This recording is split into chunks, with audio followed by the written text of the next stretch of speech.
À écouter Babissa Kana, docteur Simodjom, je vous retourne dans la question que vous posiez tout à l'heure quand vous parliez de jusqu'où le souffle des manifestants portera. L'Afrique a-t-elle les moyens de mener cette guerre? Non, non, ça dit que ce n'est pas... donc si vous le comprenez ce que je veux dire, c'est que, en fait, l'Afrique doit... Ce n'est pas une question de dire qu'on demande à la France. C'est que le cas est en train de dire là, c'est que, mais si vous êtes faible, ce n'est pas à moi. Alors, c'est donc tout le sens de la question. Sommes-nous en Afrique? Sommes-nous faibles ou sommes-nous forts? La vraie question, c'est est-ce que les Africains ont conscience? Est-ce que tous les Africains connaissent l'importance de la monnaie? Est-ce qu'ils savent vraiment que... Visiblement, au regard du schéma que vous avez décrit, visiblement, la réponse est non. Maintenant, quand je pose la question de savoir est-ce qu'on a les moyens de mener cette guerre, d'abord, est-ce qu'on a les moyens de faire prendre conscience à tous les Africains de l'importance et de la monnaie et du combat qui est mené, et est-ce qu'on a les moyens de faire en sorte que les gens, une fois qu'ils auront compris, puissent porter ce combat et puissent faire en sorte que les mouvements qui peuvent sembler éparses aujourd'hui puissent confluer vers un même centre d'intérêt avec un même objectif? C'est là que vous devez mettre le facteur temps. Parce que dans la guerre d'usure, il lui a parlé de guerre asymétrique, le facteur temps est très important. L'Afrique, le Cameroun, les Africains vont avoir la monnaie.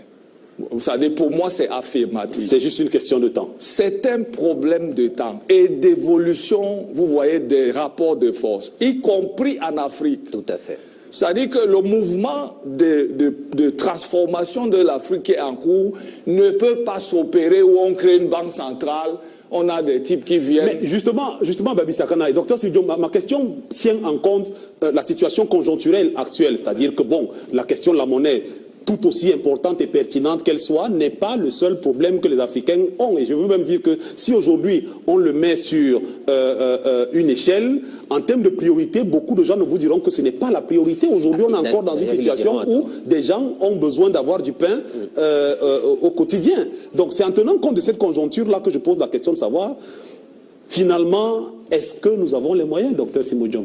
Oui, nous avons tous les moyens à notre disposition. Tous les moyens sont là. Et le temps joue contre la France. Je crois que le compte à rebours a même déjà commencé. Commençons même déjà par préciser de façon très claire le concept de guerre économique. Il a été inventé par Bernard Essambé en 1971 et popularisé par Christian Abulot, le directeur de l'école de guerre économique, qui définit la guerre économique comme l'expression majeure des rapports de force non militaires.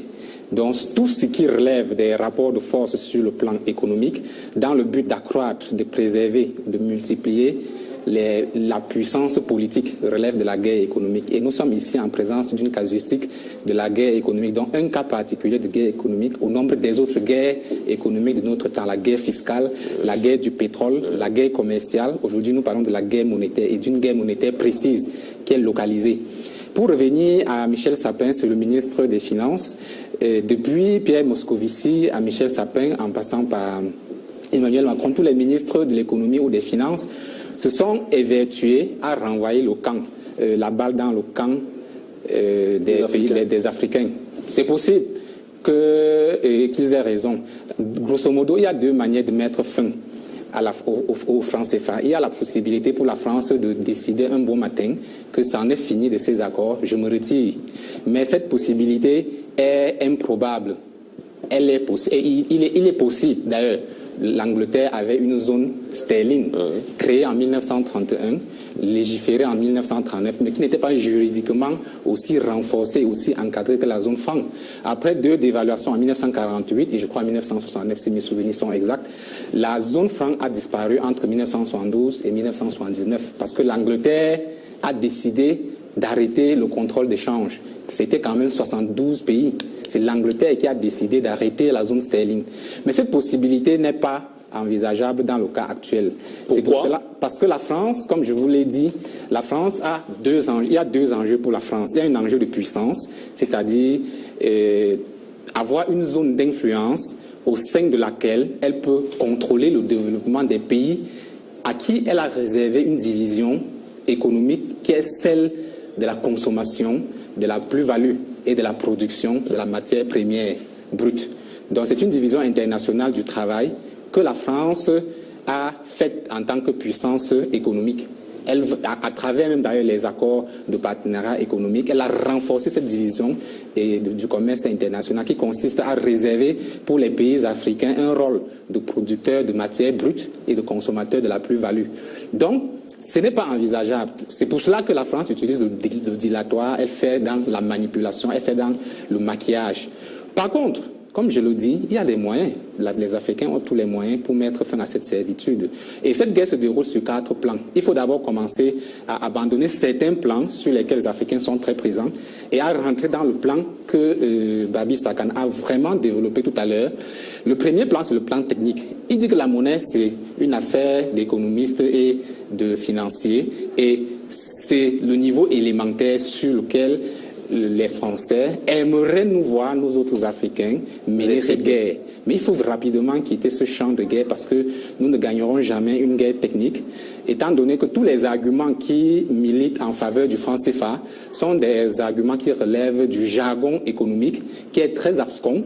Et quand tu réfléchis très bien à des arguments pareils, tu te rends compte qu'à la réalité, ils disent exactement le contraire de ce qu'ils affichent. Prenons la parité fixe. La parité fixe nous fait croire que le franc CFA ne fluctue pas. Or, avant sa mort, le franc français auquel le franc CFA a été adossé avait fluctué plus de 20 fois. Donc, si vous êtes adossé à une monnaie qui fluctue, vous aussi vous fluctuez. Donc, il y a beaucoup de manipulations et comme c'est le jargon technique, personne ne peut gagner une guerre pareille. Donc, il faut rapidement quitter le champ technique. Après, il y a le champ idéologique. Beaucoup d'Africains sont engouffrés dans le champ idéologique et ont manifesté l'impatience de la souveraineté et revendiquent le droit à l'erreur monétaire. Ils veulent leur monnaie, ils veulent commettre des erreurs, se relever, apprendre avec de leur expérience, parvenir à construire une histoire. C'est l'un des aspects que Babi Sakana relève. Cette guerre idéologique est bonne, mais il faut encore aller au-delà. Le troisième champ de la guerre économique monétaire, c'est la guerre stratégique. Ici, il s'agit de la marge de manœuvre. Ça aussi, Babi Sakana l'a relevé. Il s'agit d'utiliser, d'employer, de manipuler et d'instrumentaliser ce qu'on a comme marge de manœuvre pour produire de la valeur. C'est-à-dire qu'on peut même envisager à un moment donné qu'en attendant que l'inversion des rapports de force se produise, qu'avec le franc CFA, on réussisse même à travailler de telle sorte que, avec plus de justice, avec plus de transparence, avec plus d'égalité, les ressources disponibles soient bien gérées et bien utilisées par les pays qui sont sous la servitude. Donc, dans le domaine stratégique, il s'agit de réfléchir profondément et d'employer la monnaie comme un prétexte pour la réflexion stratégique. Et c'est la réflexion stratégique qui, au fur et à mesure qu'elle sera faite, va inverser le rapport de force. Il y a enfin le niveau ontologique. La monnaie, comme il a encore relevé tout à l'heure, la monnaie n'est pas qu'un instrument de change, comme cela est dit sur le plan de l'économie, ou une réserve de valeur. C'est surtout le révélateur de la fragilité d'un peuple ou de sa puissance. Alors la question qui se pose, c'est pourquoi l'Algérie, la Tunisie, le Maroc, pourquoi la Mauritanie, le Vietnam, le Cambodge, tous ces pays ont quitté la zone franc et les autres n'ont pas quitté. L'autre question, la Guinée équatoriale ne faisait pas partie de cette zone. Pourquoi est-ce qu'elle est venue, sachant que c'était une zone de servitude? L'autre question, le Mali l'a quitté en 62, mais elle est revenue en 84. Pourquoi?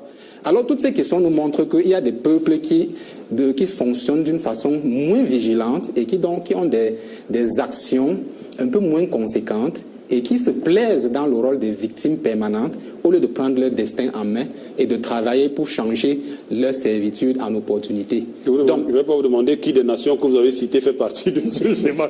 Donc, en fait, ceux qui n'ont pas quitté, on sait que ceux qui n'ont pas quitté, ça se voit très bien. Ça se voit très bien. Donc, la question, pour chuter sur le plan ontologique, la question c'est donc quelle est notre place dans le monde?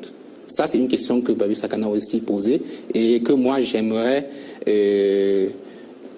argumenter parce que la question de la place dans le monde est très importante. Et la monnaie doit être une occasion pour nous de nous poser cette question. Sommes-nous des victimes?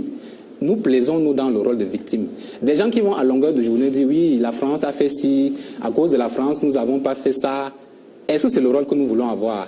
Est-ce que si demain, il y a déjà une cessation de la guerre économique entre la France et ces 15 pays, est-ce que notre potentielle vulnérabilité sera pour autant terminée?